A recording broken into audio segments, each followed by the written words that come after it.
All right, here we go.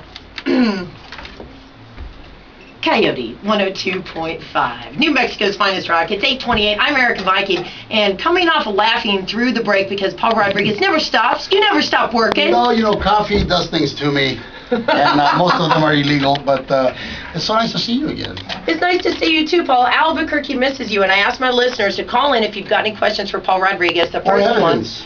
Or evidence against him. And one guy just said, real simple question, ask Paul if he likes being in Borque. Do you like coming to Albuquerque? Borque, órale borqueros. Albuquerque is a difficult name to pronounce if you stutter. Because I was or if you drink. Yeah, well, that too. I was on a plane with this older gentleman, and we were talking, how you confess your whole life to strangers? Yes. And he could not finish. I said, so you're from Alba? Sí, soy de Taos. Soy like Las Cruces. But it's always fun to come here. I like the food, I like the people, and I wish I could live here, but it's so far away from everybody that I owe money to. So that makes There's a number one reason for you to live here. Just get a little retirement home. Yeah. Come for vacation. Retirement is such a luxury. I would have seen myself retired or buried by now, but neither of my wishes have come true. So I will continue to struggle on. It's retirement is what I never understood retirement. Retirement is what, like a God's waiting room, Retirement. People say, I'm going to retire. You wait to. No, I never want to retire. There's nothing to retire from. I'm not tired. Mm-hmm. I'm not tired. So why read when I'm not tired? Well, speaking of not tired, you're up early this morning, and you're going to have to be up all day, getting your butt up on the stage at San Felipe Casino Hollywood tonight. Well, yeah. Well, what is somebody said? I saw this. I know that you can buy this at any store. Such a trite saying, but I've never found a more truer one that work like you don't need the money. Well, I work because I do need the money, and I love it. I don't even call it. I think the secret of life is to find something that you would do anyways. Mm-hmm. They just happen to pay you, and I'm fortunate to do that. Because they said, how do you prepare for a show? I shower and I get on stage, and that's it. He did. I can guarantee that, folks. He did shower today. He smelled fantastic when he walked through the door. That's right. I try to be cleanliness is next to godliness, and I never want to be an atheist. So I try to always do that. But it's such a great job because there's very few jobs that you can say that what I do is not important and yet it's essential. Uh-huh. Because laughing is not easy, considering the things that are going on. And I take my job just as serious as a doctor. If you come to see my show, I don't take it for granted that you're just going to sit there and laugh. Now, on the other hand, don't come and be a challenge. There's no prize money. But I try to talk about mundane things because it is in the ordinary that you find extraordinary. Mm-hmm. It's in. For me, a good day is when you find a joke that just came out of truth. When you run into something and you go, it's kind of like when you find a rock in your frijoles. Every Mexican will know what I'm talking about. It's a shock. You go, oh my God! It's I'm white, but I felt it. You ever know had that? That's the worst feeling. You're eating frijoles. You're really hungry, and you bite down, and oh my God, there goes my caps. but at the same time, it wakes you up to appreciate that someone out there, probably your mom, took the time to make sure that there was no rock got through the frijoles. Now when you eat frijoles and you enjoy them, you don't find no rock. You don't take it for granted. Go up to mom and go, hey, thanks, I see your eyes aren't failing you. I do that every day. Well, you don't take it for granted, but one thing about making people laugh in the audience, a lot of times you will pick people out of the audience. Now, I want to know, what kind of people do you look for as targets? Not targets, maybe that's a bad word, but when you see something funny out there, why you're like, I'm going to go for it. I'm going for that one there. I'll give you tell you a secret. When you see a comic do that, he didn't do his job and he didn't write material. Really? He's trying to kill some time. That's an inside secret. I did not know that. Yeah, you should go up there prepared, but I go up there with an idea of what I want to talk to about, mm-hmm. and then if God smiles, then it'll be funny. Because otherwise you're just up there preaching and talking. I'm not going to say what, but everybody has different styles. But I don't like comedians who go up there and force their point of view down your throat. That's not entertainment, in my opinion. I want to walk in there and leave as a Democrat, as a Republican, with my own personal views, not have somebody just destroy everything I believe in.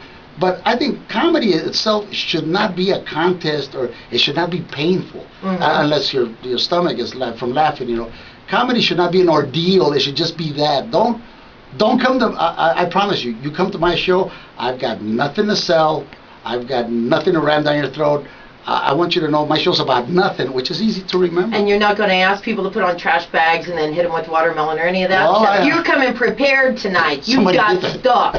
Yeah. I've got stuff. I've been up all night cooking and thinking about ideas. You've been picking the rocks out of the frijoles all night for you, Albuquerque. The best jokes are the ones where the audience sits there and goes, "That's happened to me. I did that." But you know what? This hasn't happened to a lot of people, but you've got, let's go back. Let's go back to the past. You were a tough kid when you were growing up. You grew up in the streets of Compton. I grew up among tough people. I was never tough. Tough is something that you pretend to be, so other tough guys will leave you alone. But I went to San Quentin a few years back, and it was like a high school reunion. And, oh my God! I went to my last high school. Remember, I'm old now. I'm in my 50s. Oh, just a spring chicken. Yeah, but I'll tell you, when you went to the high school reunion, and let me tell all you kids that are in high school or just got out, remember, there is justice. Thank God didn't answer your prayers back then, because the girl that I wanted the most the girl that I wanted the most in the whole world grew up to be so unattractive. I thank God. Oh no, she's just a wildebeest now. She treated me so bad. I didn't have this. She liked the tough guys with the tattoos and the real run. I tried to front like I was tough, and she came up to me and she says she was ready for me now. I said, "Oh, this bus has sailed, lady. Are you in there?" Because I just recognized her by the eyes. Oh. Because there was too much there for me. Not that I'm against that, because on the other hand, real skinny women scare me because they can't give you no backup in a fight. And you really need something that can change a tire. I find that attractive. You need a thick wrist, is what you're saying. That's right. I don't think I could punch. I would break my hand if I tried to punch anybody the most ever. painful things are words. So, and I know a lot of them. So in that case, I can defend myself. But otherwise, just remember that you think you know everything at 18. The only thing I knew at 18 is that I wasn't gonna like 50. I was right about that. Well, let me ask you this: How are you different now at 50 than you thought you would be when you were 18? God, in His mercy, has got life wrong, if I may say that, because it has backwards. I think we should begin life as old people and then gradually get young. That would make sense, because just when you're under and standing and figuring out things, it's time for the big sleep. It is. It goes fast. It goes fast. It goes fast, and you can't, you see people that, for example, I used to envy a guy named Freddie Rios. I would be angry at God. I said, this guy can play soccer. The girls are crazy about him. He's got everything I want to be. Freddie Rios is pumping gas.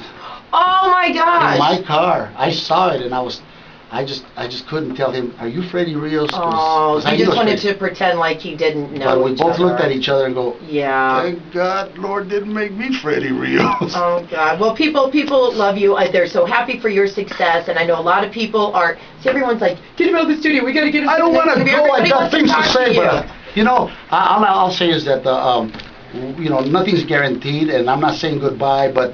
Come on by, see an old friend. I think you'll laugh, because I take my job very seriously. You'll laugh, you'll love, and you won't walk out of there going, "Boy, that was a waste of 20."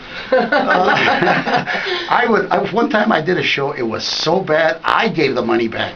Nice. To the government, because I was upset. I was upset because I was. You never. I can relate to that. Never. You ever had that? Right? You ever had that day when you come in here and your own personal life seeps into the microphone? That's not right. Don't make the audience pay for your own picadillos. Tonight I feel funny. And I don't mean that in a funny. Funny. I feel. You're on. I'm on. It's gonna be something tonight. You people are gonna walk out of there and go, "Top that, George." And based on where you've come from, you like to help other up-and-coming comics and people that work really hard. And my buddy Benny Martinez is opening up for you Benny's tonight. Funny. He's a gem. He lives amongst you. It's sad to go. One day you're going to see this guy succeed, like I said about Felipe Esparza, who won the Last Comic Standing. I've known these guys were out there. One day you're going to say, I could have saw this guy as an appetizer to that other Tonto Sete show, but I was too lazy to go. Look, I'm sure there's a lot of important things to be done here in Albuquerque, puro Jorge, but esta noche tenemos Yeah, una cita. holding the couch down. There's not that much important going on. Get to the show. Look, you can either come to my show or put a gallon of gas. One of the two. Either way, the gas will vanish, but my show will linger like onions. Oh, delicious. But he did not smell like onions. He also used mouthwash this morning. I will tell you that much. Paul Rodriguez tonight. San Felipe Casino Hollywood. We're all excited for the show. I love you. I don't mind saying, not just because you're a citizen and you could make me one, but she's a good-looking girl for all of you who admire her and wonder. You ever look at a DJ and say, well, I wonder what they look like? Let me tell you now, those of you who haven't seen her in person. Oh. She's a bit of all right, I'll tell you. Oh, come on. Well, see, but I like the anonymity of radio, too. It keeps the stalkers That's at bay. the perfect fame, isn't it? Yeah. A long time ago, there was a guy named The Unknown Comic who used to wear a bag on his head, right? I thought that was the perfect fame because this guy could take the bag off and nobody knew. Was he the guy on the Gong Show? Yeah, I Murray used to love Langston. that guy. I knew him. Murray Langston was a great guy. And then we would go to a club and the girls would go, oh, I just saw you, make me laugh. And, that's you were using your fame to get lucky. Well, he envied that. So on the Merv Griffin show years ago, took his mask off and then the magic was gone. I don't know where he is, but it ain't a good place. Hopefully he's not drinking something out of a paper bag at this point. Let's hope not.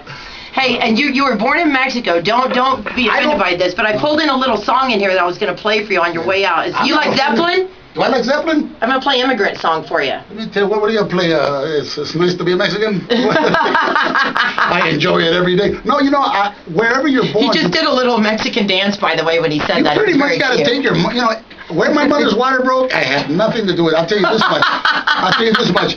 I'm so glad I'm not there now. Ooh, the economy is so bad, they're building a fence. Oh, my God. We don't have to build a fence. I was in Arizona, and, man, that fence is getting higher and higher, and so are my taxes. You'll get that joke later and then explain it to me. Are you guys cracking the whip on me? We could go all day. I want to keep him in here. They're getting the cane out. 102.5 for those of you that know new math. This güera is nice. I'll just say it twice. Oh, my God. So, Pebbles, will you translate that for me later? Awesome. Thank you, Paul. It was great seeing you, as always. Much love. And we will see you out at the show tonight. Paul Rodriguez at San Felipe Casino Hollywood. And the show is at 9:30 tonight. Get your tickets and get come up late. there. That's what I'm going to be there. Yeah. No, come to see Benny Martinez. He'll be there expounding on his trip here in Puro Burke. It's kind of like Española without the gunfire. We have a little bit of that here, too. Here, this is for you. It's Led Zeppelin for Paul Rodriguez. 2.5.